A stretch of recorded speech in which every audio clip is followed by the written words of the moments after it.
قربانی کے ایام الحمدللہ قریب سے قریب تر آ رہے ہیں، اور جو صاحب توفیق ہیں، جنہیں اللہ نے استطاعت عطا فرمائی، وہ اپنی اپنی توفیق اور استطاعت کے مطابق قربانی کرنے کے لیے کوشاں ہیں۔ تو رسول رحمت نبی مکرم صلی اللہ علیہ وآلہ وسلم کا فرمان عالی شان ہے، میرے آقا فرماتے ہیں وہ شخص جس نے اپنے رزق حلال کی کمائی میں سے جا کر قربانی کا جانور خریدا اور پھر اس کی خاطر تواضع کی، اس کو بہترین چارہ کھلایا،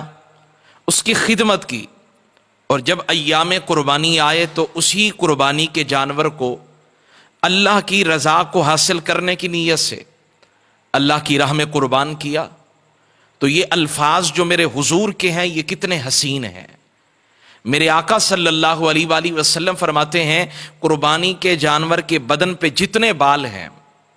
ہر بال کے بدلے میں اللہ قیامت کے دن ایک نیکی عطا فرمائے گا۔ اب آپ ذرا غور فرمائیں کہ ایک جانور کے بدن پہ کتنے بال ہوتے ہیں، اور ہر بال کے بدلے میں اتنی نیکیاں عطا کی جائیں گی۔ محبوب کائنات صلی اللہ علیہ وآلہ وسلم فرماتے ہیں، فرمایا قیامت کے دن جب میرے ماننے والوں، میرا کلمہ پڑھنے والے، میرے غلاموں کے اعمال کو ترازو میں ڈالا جائے گا، تو فرمایا جہاں نیکیوں کا وزن کیا جائے گا، نیکیوں کو شمار کیا جائے گا، تو فرمایا اسی ترازو کے پلڑے کے اندر قربانی کے جانور کو بھی رکھا جائے گا،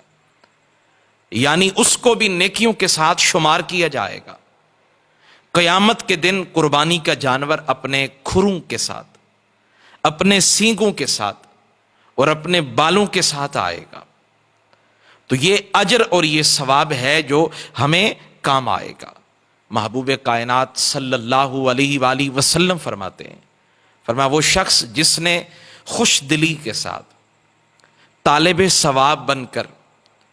قربانی کا جانور اللہ کی بارگاہ میں قربان کیا،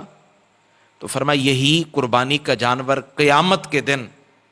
جہنم سے آزادی کا سبب اور ذریعہ بن جائے گا۔ اسی لیے میرے آقا صلی اللہ علیہ وآلہ وسلم نے فرمایا جب قربانی کا جانور خریدنے لگو تو ایسا جانور ہونا چاہیے جو نہایت فربا ہو، تندرست اور توانا ہو، یہ افضل ترین قربانی ہے۔